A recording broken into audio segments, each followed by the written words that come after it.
ఈ వీడియోలో మనము చర్మ వ్యాధులలో మనకు సోరియాసిస్ అనేటటువంటి యొక్క సమస్యతో బాధపడుతుంటారు కదా, వారికి ఒక చక్కని వైద్యం మనం తెలుసుకుందాం ఈ వీడియోలో.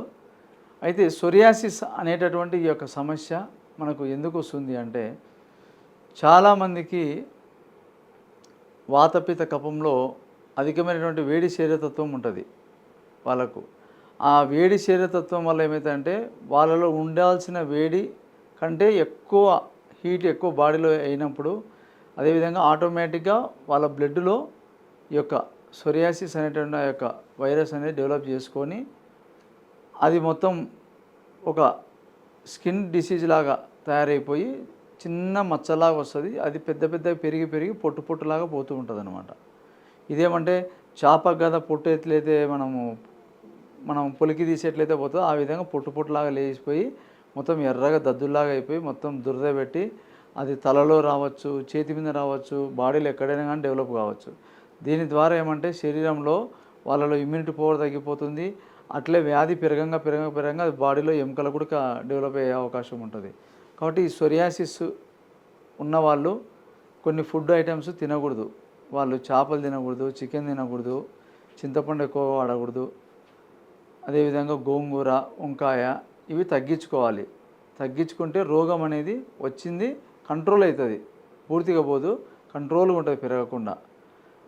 ఉన్నదాన్ని మనం పోగొట్టుకోవాలి, మళ్ళీ రాకుండా దాన్ని కంట్రోల్గా దాన్ని పూర్తిగా నివారణ చేసుకోవాలనుకుంటే మన ప్రకృతిలో ఉండేటటువంటి మూలికలలో కొన్ని రకాల మూలికలు ఉన్నాయి. అందులో ఒక 2 రకాల మూలికల గురించి మనం ఈ వీడియోలో తెలుసుకుందాం.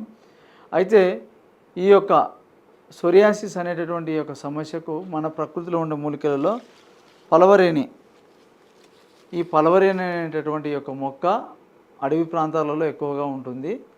ఈ మొక్క ఆకులతో వైద్యం మనకు. ఈ ఆకులు పూలు కూడా తీసుకోవచ్చు. ఈ ఆకుల్ని ఏం చేయాలంటే, మనము ఆకుల్ని చిన్న చిన్న ముక్కలుగా కట్ చేసుకొని ఆయిల్లో వేసుకోవాలి. ఆయిల్లో వేసుకొని దీన్ని మనము ఒక 4-5 రోజులు పెడితే ఆయిల్ అనేది తయారవుతుంది. దీంతో పాటుగా మనకు ముళ్ళ సొన, ఈ విధంగా ముళ్ళ సొన అనేది ఉంటుంది. ఈ విధంగా ముళ్ళ సొన అనేటటువంటి యొక్క మొక్క ఈ విధంగా ఆరబెట్టుకుంటే ఈ విధంగా డ్రై అయిపోతుంది అన్నమాట. ఈ మొక్క ముళ్ళంతా ముళ్ళు ఉంటుంది. దీన్ని పొడి తయారు చేసుకోవాలి. ఈ విధంగా ముళ్ళ సొన పొడి ఈ విధంగా తయారు చేసుకోవాలి. ఇట్లా ఉంటుంది ముళ్ళ సొన పొడి. దీని ఆకు, దీని కాండము మొత్తం, దీని పూలు అంతా, దీని కాయలు కూడా మొత్తం ముళ్ళు ఉంటాయి. ఇది మనకు వరి పొలాలలో కానీ పొలాలలో పుడుతుంది. ఎప్పుడు డిసెంబర్, జనవరి, ఫిబ్రవరి ఒక 3 నెలలు 4 నెలల వరకే ఉంటుంది. తర్వాత ఇంకా మళ్ళీ అంతరించిపోతుంది. ఈ యొక్క మొక్కను ఏం చేయాలంటే, మనము మొత్తం ఆకులు కాడికి తీసుకొని నీడలోనే ఆరబెట్టుకోవాలి. నీడలో ఆరబెట్టుకొని దాన్ని పొడిలాగా చేసుకోవచ్చు. లేకపోతే దీన్ని మనం ఓపిక ఉండి దంచుకోగలుగుతానంటే కూడా ఏమంటే ముళ్ళు ఉంటాయి కాబట్టి జాగ్రత్తగా గ్లౌజులు వేసుకొని అది రోట్లో వేసి బాగా ఆకులు ఫస్ట్ కడిగి రోట్లో వేసి బాగా మెత్తగా పేస్ట్ లాగా దంచి దాన్ని బట్టలు వేసుకొని దాని రసం పిండాలి. రసం పిండి దీన్ని మనం ఏం చేయాలంటే చిన్న మంట మీద బాగా ఉడికియాలి.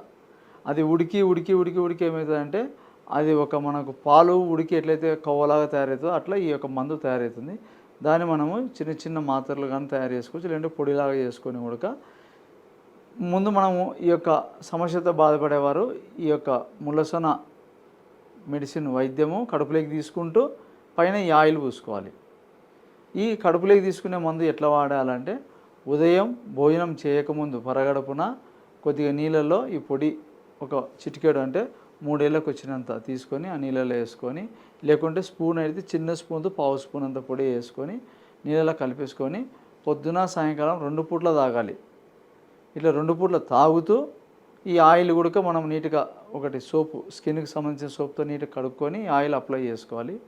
ఇది మనం రెగ్యులర్గా ఎక్కువ బాడీలో మొత్తం స్ప్రెడ్ అయిన వాళ్ళైతే చాలా లాంగ్ టైం పడుతుంది. పూర్తిగా అదంతా కంట్రోల్ అయ్యింది పూర్తిగా స్కిన్ పైన ఏం కనపడకపోయినా కూడా ఇంకా కొంచెం ఎక్కువ రోజులు వాడాలి. ఎందుకంటే లోపల ఆ వైరస్ మళ్ళీ ఎక్కడైనా ఉండొచ్చు బ్లడ్లో. కాబట్టి మన చర్మ పొరలో ఎక్కడైనా డెవలప్ చేసుకుంటుంది లోపల. కాబట్టి దాన్ని కంటిన్యూగా పోయినా కూడా ఆపకుండా కొన్నాళ్ళు అట్లే వాడుకొని ఇంకా తర్వాత పూర్తిగా పోయింది ఏం లేదన్నప్పుడు స్టాప్ చేసుకోవచ్చు. కానీ ఇది స్టాప్ చేసుకున్నాక కొంచెం ఫుడ్ ఐటమ్స్ కూడా చూసుకొని తినాలి మనం. ఈ ఎండు చేపలు కానీ పచ్చి చేపలు కానీ కొంచెం బంద్ చేసుకొని మనం ఉంటే మళ్ళీ ఫ్యూచర్లో డెవలప్ కాకుండా ఉంటుంది. కాబట్టి ఒక జబ్బు వచ్చింది శరీరానికి అంటే మనం కొన్ని ఫుడ్ ఐటమ్స్ వాటిని కంట్రోల్గా పెట్టుకుంటే, ఇప్పుడు అన్నీ తినొద్దని అనటం లేదు, అన్నీ తినండి, ఒకటో రెండో ఉంటాయి, అవి ఎక్కువ తీసుకోకుండా అయిపోతుంది. ఎప్పుడో ఒకసారి తింటే ఏం కాదు మళ్ళీ. కాబట్టి ఈ విధంగా మనం పాటించుకుంటూ ఈ విధంగా ఈ ఔషధ మొక్కలు మనం తెలుసుకొని ఈ యొక్క ఒక సొరియాసిస్కే కాదు, ఇది చర్మరోగాలు ఎన్నన్నా కానీ, తెల్లబొల్లి మచ్చలకు కానీ, అదేవిధంగా కొంతమందికి ఒళ్ళంతా దురదలు పెడుతుంటే అలర్జీలాగా, ఇట్లా అన్ని రకాల చర్మ వ్యాధులకు అద్భుతంగా పనిచేసేటటువంటి వైద్యం ఇది. ఈ యొక్క మొక్కలు మీ ప్రాంతంలో దొరికితే తెచ్చుకొని నీట్గా చేసుకోండి చెప్పిన విధంగా.